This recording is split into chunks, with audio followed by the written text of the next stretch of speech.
पेशाब की रंगत आपकी सेहत के बारे में क्या बताती है? क्या आपको मालूम है कि पेशाब के रंग से जिस्म में पानी की सतह से हटकर भी सेहत के बारे में काफी कुछ मालूम होता है। जिस्म में पानी की सतह, ग़िज़ाओं और अद्वियात का इस्तेमाल पेशाब की रंगत पर असरअंदाज होता है, मगर कुछ तिब्बी मसाइल के नतीजे में ये रंगत भी तब्दील हो जाती है। तो आइए जानते हैं कि पेशाब का रंग आपकी सेहत की किस तरह खबर देता है। हल्का जर्द रंग। हल्का या शफाफ जर्द रंग इस बात की निशानदेही होता है कि एक फर्द मुनासिब मिकदार में पानी पी रहा है। गहरा जर्द रंग। इस रंगत का मतलब ये होता है कि इस फर्द के जिस्म में पानी की मामूली कमी हो चुकी है, या ये भी कह सकते हैं कि इस रंगत को देखकर पानी पी लेना चाहिए।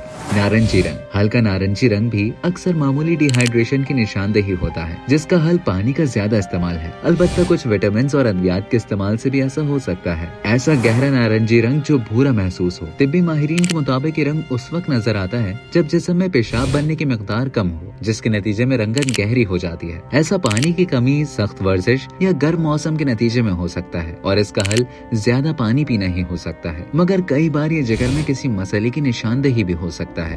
गहरा भूरा या स्याह रंग। इस तरह की रंगत आमतौर पर जिगर के अमराज के शिकार होने पर नजर आती है। इसमें टिश्यूज मरने लगते हैं और इसका फौरी इलाज कराना जरूरी होता है। गुलाबी या सुर्ख रंग। मखसूस ग़िज़ाओं जैसे चुकंदर या ब्लैकबेरी खाने से पेशाब की रंगत गुलाबी या सुर्ख हो सकती है। कई बार खून आने से भी पेशाब सुर्ख या गुलाबी रंग का हो जाता है। ऐसा अमूमन पेशाब की नाली में सोजिश, मसाने के इन्फेक्शन या गुर्दों में पथरी के बायस होता है। बहुत कम केसेस में ये गुर्दों के अमराज या कैंसर की अलामत होता है। नीलगो माइल सब्ज रंग। पेशाब का ये रंग मखसूस अद्वियात या फूड डाई की ज्यादा मिकदार वाली ग़िज़ाओं को खाने के बायस नजर आता है। कई बार सब्ज रंगत से पेशाब की नाली में सोजिश का इशारा भी मिलता है। झागदार होना। ये पेशाब की नाली में सोजिश की वाज़ेह अलामत है, जिसके साथ बहुत तेज बू, ज्यादा पेशाब आना और पेशाब करते हुए तकलीफ या जलन जैसी अलामात का सामना भी होता है। दूध जैसा सफेद होना। पेशाब की इस रंगत से कैल्शियम या फास्फोरस जैसे ग़िज़ाई मिनरल्स के ज्यादा इस्तेमाल का इशारा मिलता है, जबकि कई बार किसी प्रोस्टेट इन्फेक्शन के शिकार होने का इंदिया भी मिलता है।